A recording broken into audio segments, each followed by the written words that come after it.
नमस्कार विद्यार्थी मित्रांनो, स्टडी फ्लो कोर्सेस मध्ये आपलं पुन्हा एकदा सर्वांचं स्वागत आहे. मित्रांनो, आज आपण बीएससी अंतर्गत येणारा बीएससी इन एव्हिएशन या कोर्स बद्दल माहिती पाहणार आहोत की हा कोर्स काय आहे, बीएससी एव्हिएशन कोर्स केल्यानंतर पुढे तुम्हाला कोणती नोकरी लागू शकते, याचा अभ्यासक्रम काय आहे, याच्यामध्ये कोणकोणत्या प्रकारच्या संधी पाहायला मिळतात, कोणी हा कोर्स चूज केला पाहिजे, कोणी नाही केला पाहिजे, माझं पर्सनल ओपिनियन, सर्व प्रश्नांची उत्तरे तुम्हाला या व्हिडिओमध्ये मिळतील. त्याच्यामुळे हा व्हिडिओ शेवटपर्यंत पहा आणि चॅनलवर जर नवीन आलेला असाल तर सबस्क्राइब नक्कीच करा. So let's begin.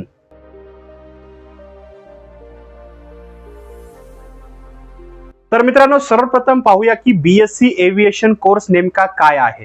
तर बघा, जसं याचं नाव आहे एव्हिएशन, याच्यामध्ये विमानाचे तंत्रज्ञान, त्याचबरोबर उड्डाणाचे नियम आणि त्याचबरोबर जे विमानतळ असतं त्याचं व्यवस्थापन, या सर्व गोष्टींचा अभ्यास किंवा जो अभ्यासक्रम आहे तो तुम्हाला या कोर्समध्ये पाहायला मिळतो. म्हणजे सर्व काही एरोप्लेनशी निगडीत आहे, विमानतळाशी निगडीत आहे. तर या सर्व गोष्टी तुम्हाला या कोर्समध्ये ज्या आहेत ते पाहायला मिळतात. जर तुम्हाला आवड असेल या कोर्स बद्दल तर हा व्हिडिओ एंड पर्यंत नक्की पहा, कारण तुम्हाला हा एव्हिएशन कोर्स बद्दल सर्व माहिती मी इथं प्रोव्हाइड करणार आहे. या कोर्सचा कालावधी जर पाहिला तर तो तुम्हाला 3 वर्षाचा पाहायला मिळतो. हा एक रेग्युलर बेसिस मध्ये अवेलेबल असलेला सायन्स अंतर्गत येणारा एव्हिएशनचा एक बीएससीचा कोर्स आहे.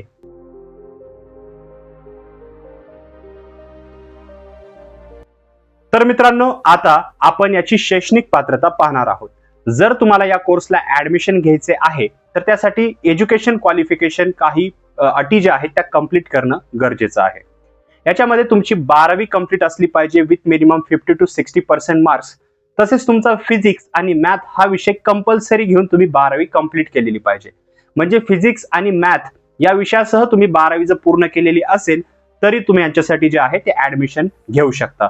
त्याचबरोबर काही शारीरिक पात्रता पण पाहिल्या जातात. जर तुम्हाला एरोप्लेनचं पायलट बनायचं आहे, जर तुम्हाला पायलट बनण्याची इच्छा आहे तर त्यामध्ये एक शारीरिक पात्रता पाहण्यात येते, ती म्हणजे आय साईट. म्हणजे तुमची दृष्टी कशी आहे याबाबतही जे आहे चेकअप केलं जातं. त्याच्यामुळे जर तुमची आयसाईट पण चांगली असेल तर तुम्ही पायलट सुद्धा बनवू शकता. त्याचबरोबर क्लास मेडल 2 हे सुद्धा तुम्हाला प्रमाणपत्र मिळवावे लागते. त्याच्यामुळे ही शारीरिक पात्रता पार करावी लागते तुम्हाला जर तुम्हाला पायलट बनायचं असेल तर. अदरवाईज 50 to 60% मार्क्स जर तुम्ही 12वी मध्ये मॅथ या विषयासह घेऊन 12वी पूर्ण केलेले असेल तर तुम्ही याला इझिली ऍडमिशन मिळवू शकता.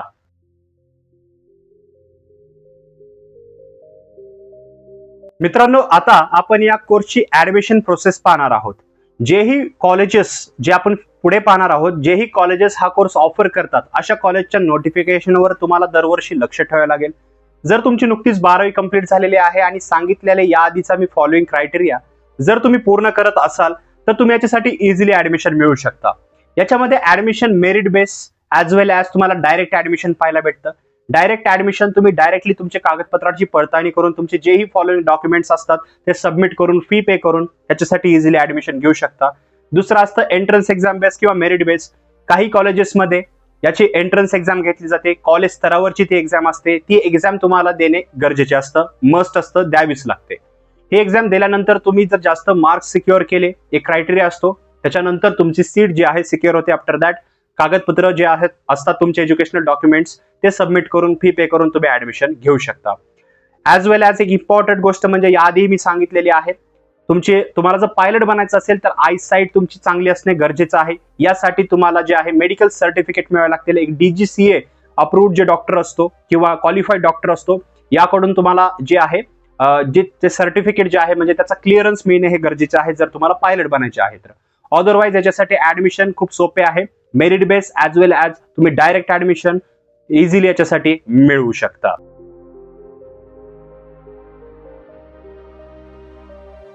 तर मित्रांनो, आता आपण याच्या कॉलेजेस बद्दल माहिती पाहूया. तर याचे कॉलेजेस ऑल ओव्हर महाराष्ट्रामध्ये अवेलेबल आहेत. मुंबईमध्ये तुम्हाला याचे जास्त कॉलेजेस पाहायला भेटतील. द बॉम्बे फ्लाइंग क्लब, तसेच ठाकूर कॉलेज, त्या ऍज वेल ऍज पिल्लई कॉलेज बी आहे मुंबईमध्ये, तिथे हा कोर्स ऑफर केला जातो. पुणे असेल किंवा इतर जेही मोठ्या सिटीज आहेत ऑल ओव्हर महाराष्ट्रामध्ये, इथे तुम्हाला याचे कॉलेजेस पाहायला मिळतील. जी लिस्ट असेल ती तुम्ही स्क्रीनवर पाहू शकता. अदरवाईज लिंक मी डिस्क्रिप्शन मध्ये दिलेली आहे, तिथे तुम्ही त्याची ऍव्हरेज फी सुद्धा चेकआउट करू शकता.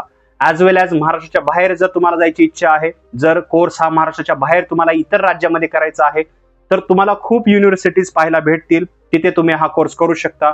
फॉलोइंग युनिव्हर्सिटीज आहेत, जसं DU युनिव्हर्सिटी किंवा कोलकाता युनिव्हर्सिटी, कोइंबतूर युनिव्हर्सिटी, ज्याही युनिव्हर्सिटीज आहेत तिथे तुम्ही जो आहे जिथे ऑफर केला जात आहे कोर्स किंवा जे ॲफिलेटेड कॉलेज आहे तिथे ऑफर केला जातो, तिथे हा कोर्स तुम्ही करू शकता. दोन्हीमध्ये एवढाच डिफरन्स आहे की महाराष्ट्रामध्ये तुम्हाला फी स्ट्रक्चर थोडं कमी पाहायला भेटतं, थोडं स्वस्त असतं. महाराष्ट्राच्या बाहेर हे एक्सपेन्स वाढतं. जास्तीत जास्त तुमचा जो खर्च आहे तो 30 ते 40% किंवा 50% वाढू शकतो. ॲज वेल ॲज राहायचा खर्च सुद्धा वेगळ्या याच्यामध्ये धरला जातो. हे फक्त कॉलेजची फी असते. तर यानुसार तुम्ही तुमचे कॉलेज जे आहे ती वाईजली चूज करू शकता. पण सांगायचे तात्पर्य एवढेच की महाराष्ट्रामध्ये ॲज वेल ॲज महाराष्ट्राच्या बाहेर इतर राज्यांमध्ये ऑल ओव्हर भारतामध्ये याचे कॉलेजेस अवेलेबल आहेत. बाकी अधिक माहितीसाठी डिस्क्रिप्शनची लिंक चेकआउट करायला विसरू नका.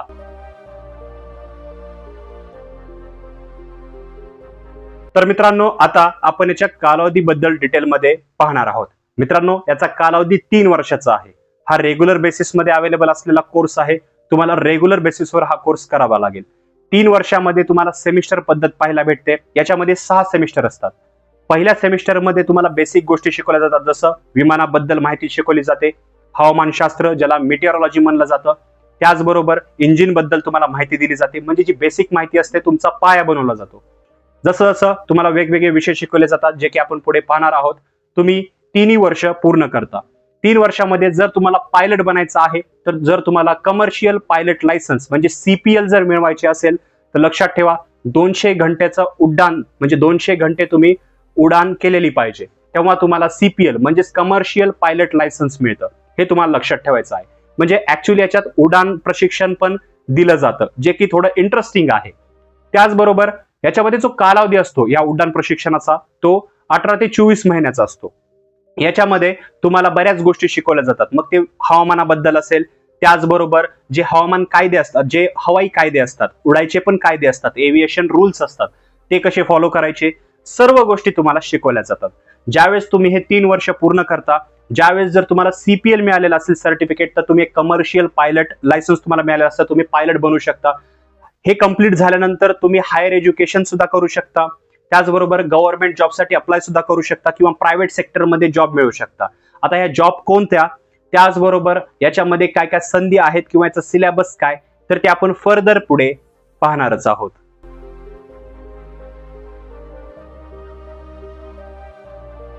मित्रांनो, आता आपण या कोर्सचा सिलेबस पाहणार आहोत. आणि ज्यावेळेस आपण सिलेबस पाहूया त्यावेळेस तुम्हाला क्लिअरन्स मिळेल की ऍक्च्युअली 3 वर्षामध्ये तुम्हाला कोणकोणत्या सब्जेक्टचा अभ्यास करावा लागणार आहे. तर जसं तुम्ही स्क्रीनवर पाहू शकता, यामध्ये तुम्हाला एव्हिएशन मॅथमॅटिक्स, तसेच aviation physics, aviation science, English, second languages, as well as second language papers, computer applications in aviation industry, computer labs, aviation English computer practicals, तसेच aircraft ground handling and safety practicals, air navigation and regulation, aircraft inspection procedures, या प्रकारचे वेगवेगळे subject शिकवले जातात. मित्रांनो, हे जे मी subject सांगितलेले आहेत, जर तुम्हाला डिटेलमध्ये रीड करायचे असतील तर स्क्रीनला पॉज करून तुम्ही रीड करू शकता. अदरवाईज डिस्क्रिप्शन मध्ये फर्स्ट लिंकला क्लिक करून याचे मुख्य विषय रीड करू शकता, जेणेकरून तुम्हाला समजेल की या विषयांचा ऍक्च्युअली पर्पज काय आहे.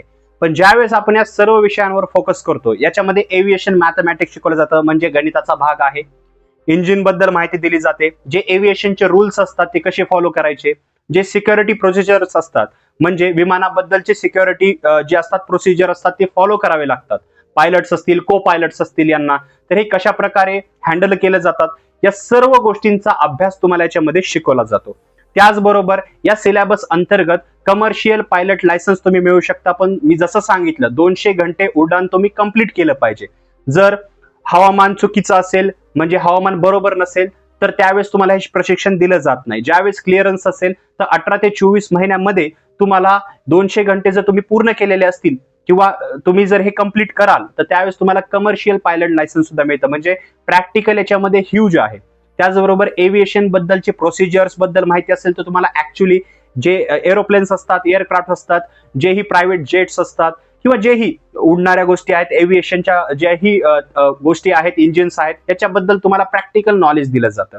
तर या सर्व गोष्टींचा अभ्यास तुम्हाला या अभ्यासक्रमातच पाहायला भेटतो, जो की 3 वर्षामध्ये कंप्लीट केला जातो. बाकी जर तुमचे प्रश्न असतील तर इथं कॉमेंटमध्ये विचारू शकता आणि फॉर मोर इन्फॉर्मेशन डिस्क्रिप्शनच्या फर्स्ट लिंकला क्लिक करून तुम्ही अदर इन्फॉर्मेशन पण रीड करू शकता.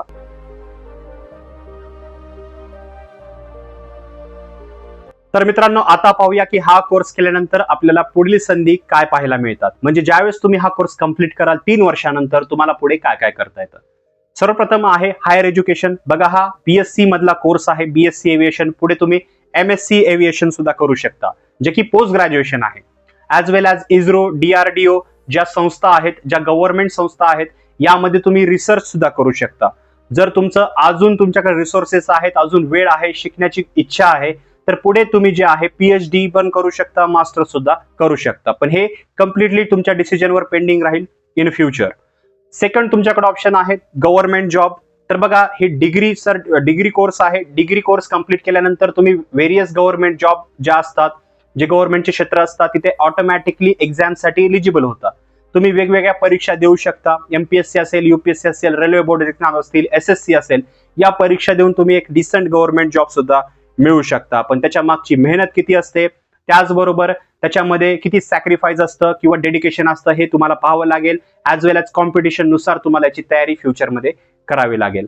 तिसरं तुमच्याकडे ऑप्शन आहे, जे की बेस्ट ऑप्शन आहे ही डिग्री कंप्लीट केल्यानंतर, ते म्हणजे प्रायव्हेट सेक्टरमध्ये जॉब मिळवणे. आता प्रायव्हेट सेक्टरमध्ये कोणत्या प्रकारच्या जॉब असतात, तर बघा, तुम्ही इस्रो, DRDO मध्ये तर जाऊ शकता. हे गव्हर्नमेंटचे जे आहेत डिपार्टमेंट्स आहेत. पण प्रायव्हेट सेक्टरमध्ये तुम्ही एक कमर्शियल पायलट सुद्धा बनवू शकता. ॲज वेल ॲज जे एअर ट्रॅफिक कंट्रोलर ATC असतं, इथे सुद्धा जॉब करू शकता. सेफ्टी ऑफिसर बनू शकता. किंवा तुम्ही नवीन जे विद्यार्थी असतील, जे कोर्स शिकण्यासाठी आलेले आहेत, त्यांच्यासाठी इन्स्ट्रक्टरचा जॉब सुद्धा करू शकता. तर वेगवेगळ्या जॉब्स आहेत ज्या प्रायव्हेट सेक्टरमध्ये तुम्हाला इझिली मिळतात. तुम्हाला सुरुवातीचा पगार जो आहे याच्यामध्ये 10 ते 15 लाख रुपये पर इयर मिळतो, जो की खूप छान आहे. जर आपण ऍव्हरेज इतर कोर्सशी आपण कम्पेअर केलं तर 10 ते 15 लाख सुरुवातीला भेटतो. आणि ज्यावेळेस तुम्ही जॉब कराल, ज्यावेळेस तुमचा 5 ते 10 वर्षाचा एक्सपिरियन्स येईल, तर समजा फॉर एक्झाम्पल तुम्ही जॉब करत आहात, 10 वर्ष तुमचा एक्सपिरियन्स क्रॉस झालेला आहे, तर तुम्हाला जे पॅकेज आहे ते 30 ते 50 लाख रुपये पर इयर सुद्धा मिळतं, जे की खूप ह्यूज आहे. म्हणजे तुम्ही मंथली 2 ते 3 लाख रुपये किंवा मॅक्झिमम 4 लाख रुपये सुद्धा पर मंथ कमवू शकता. मी कमर्शियल पायलट बद्दल बोलत आहे. तसेच जे एव्हिएशन ऑफिसर असतील किंवा इन्स्ट्रक्टर असतील, यांना सुद्धा जे आहे पगार अशा प्रकारचाच मिळतो. थोडा कमी असतो पण अशा प्रकारचा. पण कमर्शियल पायलट सुद्धा बनू शकता.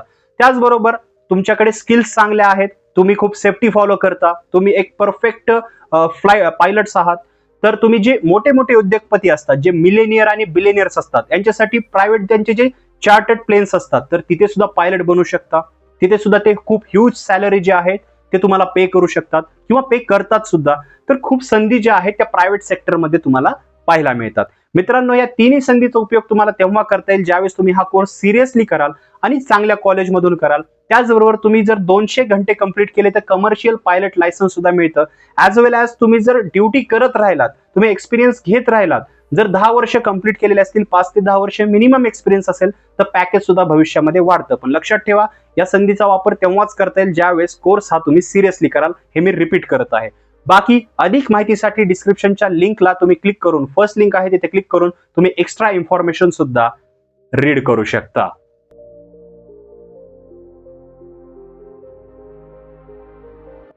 तर मित्रांनो, लास्ट बट नॉट लिस्ट, आता आपण पाहूया की कोणत्या विद्यार्थ्यांनी हा कोर्स चूज करावा, कोणत्या विद्यार्थ्यांनी नाही करावा, याच्यामध्ये करिअरच्या संधी कशा प्रकारे आहेत किंवा याचा स्कोप काय आहे. कारण हे जास्त मॅटर करतं ज्यावेळेस आपण एखादी डिग्री चूज करतो किंवा डिग्री केल्यानंतर पुढे काय करावं हे समजत नाही. मी संधी तर सांगितलेल्या आहेत, पण आता पर्सनल ओपिनियन्स पाहूया. तर बघा, हा प्रतिष्ठित एक कोर्स आहे.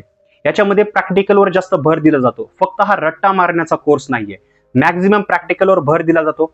कमर्शियल पायलट लायसन्स तुम्ही मिळू शकता, पण याचा अर्थ असा नाहीये तुम्ही कमर्शियल पायलट लायसन्स मिळवू शकता बाहेरून सुद्धा, पण खर्च खूप येतो. पण ज्यावेळेस तुम्ही कमर्शियल पायलट लायसन्स सुद्धा मिळवाल, CPL सुद्धा मिळवाल, प्लस हा डिग्री कोर्स अंतर्गत मिळवाल, तर तुमच्याकडे डिग्री पण राहील.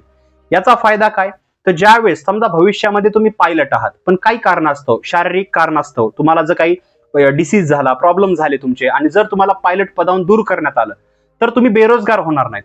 तुम्ही जे ATC सेक्टर असतं, जे इंजिनचं डिपार्टमेंट असेल किंवा जे सेफ्टी ऑफिसरचे डिपार्टमेंट्स असतील, वेगवेगळ्या जॉब्स असतील, तिथेही जॉब करू शकता. जर तुम्ही फक्त, काही विद्यार्थी असतात सर्टिफिकेशनचा कोर्स करतात, पायलट बनतात, पण जर काही कारणास्तव त्यांना बाजूला होता आलं तर ते कम्प्लिटली दिशाभूल होते. पण हा डिग्री कोर्स आहे, एव्हिएशनचा कोर्स असल्यामुळे एव्हिएशन डिपार्टमेंटमध्ये तुमच्यासाठी खूप सारे जॉब्स अवेलेबल आहेत. जर तुमचा याच्यामध्ये इंटरेस्ट असेल, जर एव्हिएशन डिपार्टमेंटमध्ये तुम्हाला जॉब करायचं संधी आहे, आवडू शकतं, जर तुमच्याकडे तेवढे रिसोर्सेस आहेत, तुम्ही खर्च करू शकता, जर तुम्हाला मी सांगितलेला जॉब, मी सांगितलेला सिलेबस सोपं जात आहे, आवडतं, तर या गोष्टींमध्ये तुम्ही लक्ष देऊ शकता आणि हा कोर्स स्वतःसाठी किंवा तुम्ही जर पॅरेंट्स आहात तर तुमच्या पाल्यासाठी हा कोर्स कन्सिडर करू शकता. कोणत्या विद्यार्थ्यांनी हा कोर्स चूज करायचा नाहीये? तर बघा, पायलट बनायचं स्वप्न आहे, पण ऍक्च्युअली तुमची आयसाईट कमजोर आहे, शारीरिक दृष्ट्या तुम्ही तेवढे प्रबल नाही आहात, तेवढे मजबूत नाही आहात.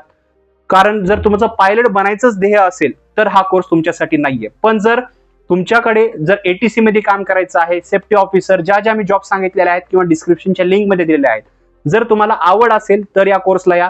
मी सांगितलेल्या गोष्टीमध्ये आवड नसेल तर या कोर्सला चूज करू नका. बीएससी मध्ये इतरही कोर्स आहेत, तिथे तुम्ही जाऊ शकता.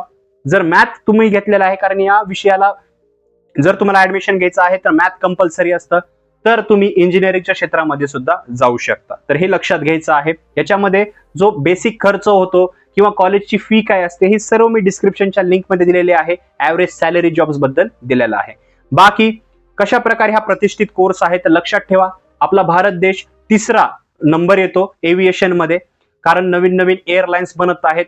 त्याचबरोबर एक प्रतिष्ठित हा कोर्स मानला जातो, प्रतिष्ठित जॉब असतात, त्याच्यामध्ये हायर सॅलरी असते, त्याच्यामुळे या जॉबला खूप जास्त डिमांड असते. तुम्ही एक डिग्री कोर्स करत आहात, ऍज वेल एज तुम्ही सर्टिफिकेशन पण मिळवत आहात, तुम्ही चांगल्या पदांवर जाऊ शकता, तुम्ही एक पायलट सुद्धा बनू शकता आणि खूप जास्त हायर सॅलरी मिळवू शकता. तर अशा प्रकारचा कोर्स आहे. पण सॅलरी बघून इकडे यायचं नाहीये की सॅलरी 30 ते 50 लाख रुपये मिळेल, 10 वर्ष मी जॉब करू शकतो, कोणीही करू शकतं तर मीही करेल, अशी चूक बिलकुलही करू नका. तुमची आवड असेल तरच या. बाकी तुमचे जे प्रश्न असतील खाली कॉमेंट सेक्शन मध्ये विचारा. व्हिडिओ आवडला असेल लाईक करा. अधिक इन्फॉर्मेशनसाठी डिस्क्रिप्शनच्या फर्स्ट लिंकला क्लिक करून तुम्ही इन्फॉर्मेशन मिळवू शकता, किंवा इथं आपण बऱ्याच गोष्टी डिस्कस करू शकत नाहीत, ऑलरेडी व्हिडिओ खूप लॉंग झालेला आहे. तर तुम्हाला जर अधिक माहिती मिळवायची असेल तर कॉमेंट सेक्शन मध्ये मला तुमचे प्रश्न विचारू शकता, मी तुम्हाला तिथं रिप्लाय करेल. मित्रांनो, या व्हिडिओला पाहिल्याबद्दल धन्यवाद.